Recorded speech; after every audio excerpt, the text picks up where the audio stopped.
Hello, this is Jeff Gilbert. I want to welcome you to my live call tonight with a question. Why does mastering the learning curve, why is that critical to your success?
So I hope everyone is having a great week. We still have, and Ciro from Utah, nice to see you. This is still going to be, I think, I'm talking about people being home now. It's the funny thing is, before they were sent home because there were no jobs, right? Now in the United States, the government is paying people to stay home. This is great news for network marketers. Because again, your window of time was just enlarged now because you got still a lot of people who are paid to stay home by their government. Of course, they can't do that forever, right? And I think people know that. But it gives you a window of time now to talk to people about your business opportunity. So let's talk about, well, this time of year. I'll tell you, I'll be glad when the pine pollen is gone away. Talk about mastering the learning curve. What is that learning curve? That learning curve has to do with people that join you in the business. And so there's a beginning point of it and hopefully an ending point. And that's what you want to see. Cornelius from Indonesia, nice to see you. You might look at it this way. Let me draw it out real quick.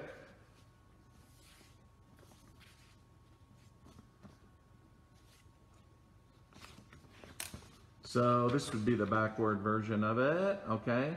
So, but anyway, so the learning curve looks like this. So this is a new person coming in your business. Now you see the minus sign here and you see the plus sign here. The minus means no money. The plus means money.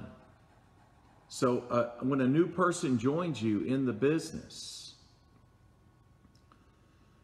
they're very unfamiliar with network marketing. Matter of fact, they've probably had a job and always been told what to do. And so they don't know how to manage their time. Since they're always being told what to do, when they come in this business, sometimes they just, they're in the curve. They're in the curve. I want you to understand, there's no money in this part of the curve.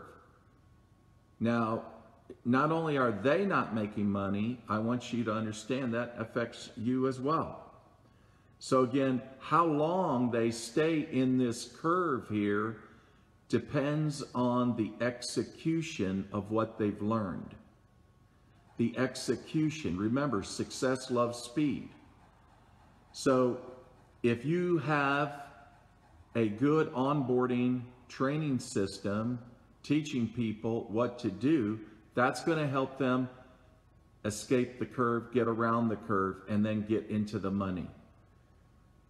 Now, understand this, the longer they stay in this curve, the slower their success will be. But again, it's not just their success, it's your success. Your success. So their loss of money or their inability to make it greatly affects you. So that's the reason why it's very important for you to also know how to onboard people properly in your business. Because the quicker you get them over here, then the stronger retention you're going to have in your business. Danielle, nice to see you. So that's the important thing to understand in this. So, of course, some people will think, well, you know, some people stay in that curve, you know, sometimes for weeks, sometimes months, sometimes years. You know, and why is that? Sometimes it just depends on their willingness to engage in the business. They're distracted. They have other things to do. I have one leader that, you know, she recruits a lot of professional people. And with the coronavirus, it was great when the businesses were not in business. Then it was easy to talk to them because they had time in their hand. How you doing, Jenny? And but now that their businesses are back open, guess what? They have other options. They're distracted. So again, that doesn't mean that they're not going to engage back in it. They can, they will, hopefully. But the thing about it is we have to understand in the learning curve that there's confusion. There's sometimes lack of clarity. And so if you can get that cleared up, their questions, you know, giving them the direction that they need, that's going to help them escape the curve. Once they do that and they get to the other side, then again, you got them, and they'll stay with you, and that's important for your success. Here's the thing that you need to ask yourself: where are you in the curve? See, because again, if they lack clarity, if they just don't know how to execute a daily method of operation of what they're supposed to be doing, then maybe it's because you haven't learned it so well. See, again, if they're here and you're here, that's not good. You need to be here and you need to teach them how to get there. A leader shows the way, goes the way. And he knows how to teach the way to get to the other side of the curve. And that's what you have to do in this business. Now, some people think, well, if I just get experienced networkers, then that'll make it much easier, because I won't have to spend so much time with clarity and training and things like that. Well, here's the thing. Here's the problem with that. How many experienced, successful networkers, I'm talking about people in network marketing, are just waiting for you to call them? They're just waiting for you to tell them which company they should join that is with you. And not too many.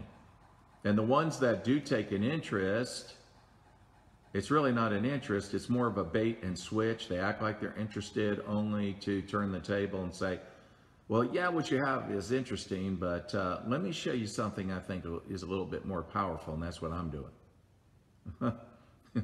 Yeah. So anyway, so that's the thing. So here's something I want you to remember this, that in the last decade, in the last 10 years, the majority of seven-figure income earners were all people that previously had no experience. And in fact, they went from zero experience to becoming a seven-figure income earner in their company just based on pure passion. Pure passion. I'm talking about in the last 10 years, most seven-figure income earners had no experience in network marketing, no experience. So then why would we spend our time trying to find experienced network marketers? I could tell you when I went to the country of India, where I met so many that were in network marketing that, but anytime I talked to them and they wanted to be a part of what I'm doing, I'm like, okay, yeah, sure, welcome aboard. And just knowing that they're not going to stay around very long because they believe it's all about timing. The interesting thing is all of them are broke. They go from company to company thinking timing's what it's all about, and they never spend any time developing themselves in any one company. They're not all that way, but I'm saying there's a lot of them that way. So the thing is, to try to look and seek out experienced networkers is a waste of time. Think about it. These 7-figure earners that had no prior experience. I mean, look at Angel Fletcher, a friend of mine, good friend of mine. I mean, 6 years ago, she was on food stamps. Today, she's a 7-figure earner. And most people would just look at these type of people, including myself, as a guy who used to mop floors at night, right? And think, oh, that's not what I'm looking for. I'm looking for somebody who's going to make it happen. Right. I'm going to tell you, the people that are going to make it happen are the people that we judge wrongly. And it happens all the time. So here's the thing. How do they do it if they had no experience? How did they do that? Well, there's no question about it. They were enthusiastic about their product, no doubt. Crazy about their product. We should be crazy about our product.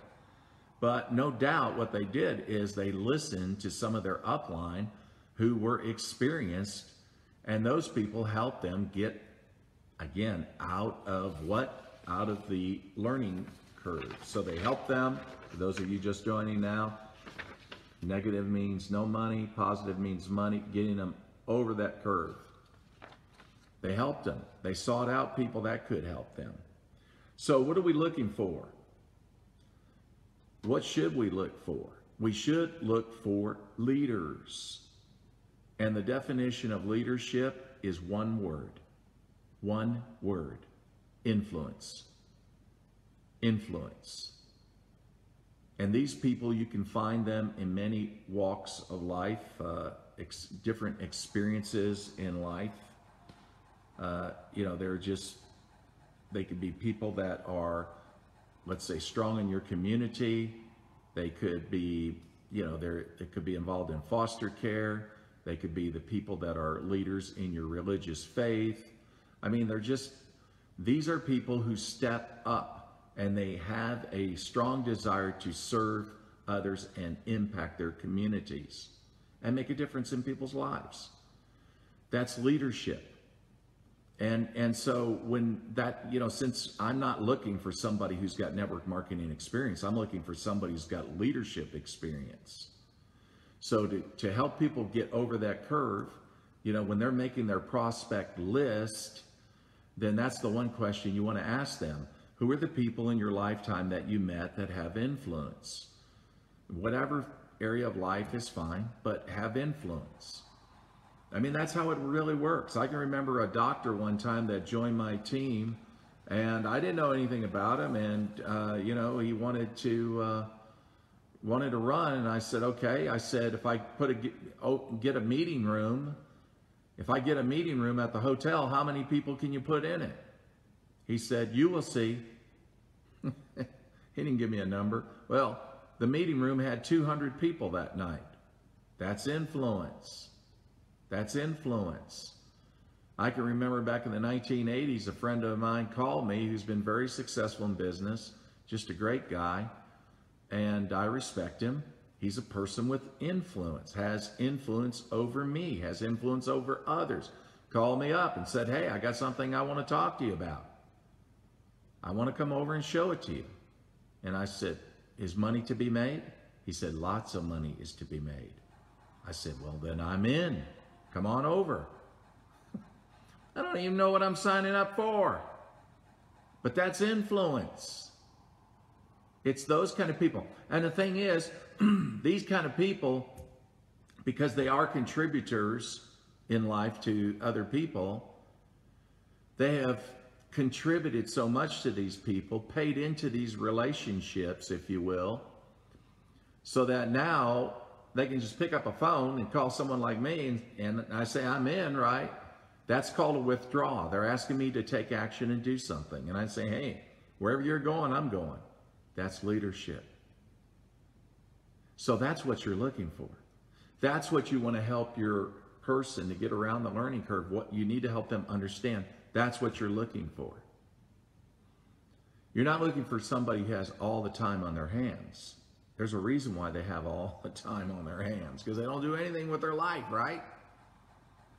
Okay, so that's what you're looking for. We want them to understand that. You want to get I'll tell you what, if you go into a restaurant, do this. Try to spot out who's the leader when it comes to, let's say, lunchtime. You know, when a lot of different businesses in your community go into a restaurant and it's, you know, everyone's having lunch, right? It's always interesting. I like to do this. I'll look around, sort of canvas, and I'll say, okay, I want to see who's the leader. Who's the leader in some of these groups? And they're having lunch. And you can always spot the leader at the table because he controls the conversation. Others engage, others will respond, but he's the choreographer of the conversation. I remember when I was in Ireland this time last year, I was having dinner with one of my leaders, and there was 4 men sitting next to us, all dressed up nice, very professional looking, classy Italian restaurant. Anyway, and but I observed you know, what was going on around their table and how the others engaged. But I said to myself, okay, who's the leader? Who's the master conductor here? Who's controlling the conversation? So I observed the person that was. And then finally, as we spent some time and the other 3 left at his table, finally, he was the only one there. And the leader that was with me, he went to use the restroom. I said, okay, I'm going to take advantage of this time. So I just looked over and said, hey, I said, I like your suit. You look great tonight. Are you from Ireland? And he says, no, I'm from Italy. I said, oh, okay. I said, I see. Are you here on business? Oh, yeah, business. And so that was how the conversation started. And so it led right into network marketing. He was familiar with network marketing. And, you know, just an amazing thing. I'm just saying that you have to be willing to observe what goes around you when you're around people. And ask yourself that question. Who's the leader? When you're in a restaurant, you see people gathering around tables. Who's the leader? Who can I engage with? I'm just saying that's one way you can do it. But it's, to me, the psychology is interesting. Now, if you knew people that, let's just say yourself, how do you feel about public speaking? You think, oh, I hate public speaking, Jeff. Well, I get that. I hated it too once. Then join Toastmasters. Now, what kind of people would join Toastmasters? People who want to be involved in public speaking. That's leadership. They want to take up. They want to direct people. They want to be somebody. You know, I remember I met somebody at an event, and they said, that's one thing I'd love to learn how to do. I'd love to be on stage and be involved in an event like this. And I said, well, then you'd love network marketing. You would love it. Now, what about Tony Robbins? How many people would spend $5,000 or $10,000 a month to go to a Tony Robbins event? People who are serious about their future and their leaders. I guarantee you, every person at that event is a leader. At some level, they are leaders. Nobody spends that kind of money and they're not serious. You can go to UPW, that's Unleash the Power Within events. I think one's coming up this summer in Chicago. But at UPW, I mean, that's like a little over $1,000. I think you can go to that event. Oh my gosh. You know, you got 5,000 people at that event. Who goes to events like that? Leaders. You see, that's what you're looking to build with. And when you want to help yourself and help your other leaders get out of that learning curve and get into the money, building with leadership does that. That's what we have to understand. That's what makes it work. Or somebody that follows TED Talks or goes to TED Talks events, or They just desire to be one day on TED Talks. I mean, there's so many different ways that you can reason and find people who are really into leadership. Well, you know, that's the thing. So again, some activity steps. Again, who are the movers and shakers in your community? People that are big and compassionate, like in foster care, maybe even right now with food. Maybe they're helping out the needy, or like I said, it could be, you know, people in your, you know, your religious faith, whatever, you know, it could be like that. The thing is, when you talk to a leader, if you feel what's the word, I guess, if you feel uncomfortable and you feel inferior, here's what you do to fix that. Acknowledge your inferiority. That will win big with that person. That takes all the pressure off you, because now you don't have to prove that you're something like them or you're something that you're not. I'm not saying you're inferior. I'm just saying if you feel that way, the best way to get rid of it, where you can feel comfortable in talking to someone like that, is acknowledge your inferiority. And then just pay them a compliment, what you like about them, what you admire about them. And that, no doubt, because of, you know, who they are, they would be the, probably a perfect fit for a profession that you just are now getting to know, that you would like their opinion. That's the thing that we want to do. So if we take those action steps, and again, let's go over that. Getting your leader out of the learning curve into the money means you need to show them some simple action steps to how they can earn some money. Once they're earning $500 a month, they believe they can earn 1,000. You get them at 1,000, they believe they can earn 2. That's the process, and so on and so forth. So again, get them in the money quick, preferably the first month. Make something positive happen the first 72 hours, and stay with them, communicate with them, talk with them. As long as they're doing the business, I mean, every day, send out something, a message or a phone call. It doesn't have to be a phone call every day, but send it out when you can. And, a message when you don't call them on the phone. But make sure you stay engaged with these people. Make sure that they have clarity. And in your onboarding, make sure that they're executing those steps. It's very important to see that they're doing that. Matter of fact, I reached out to a man today and did that.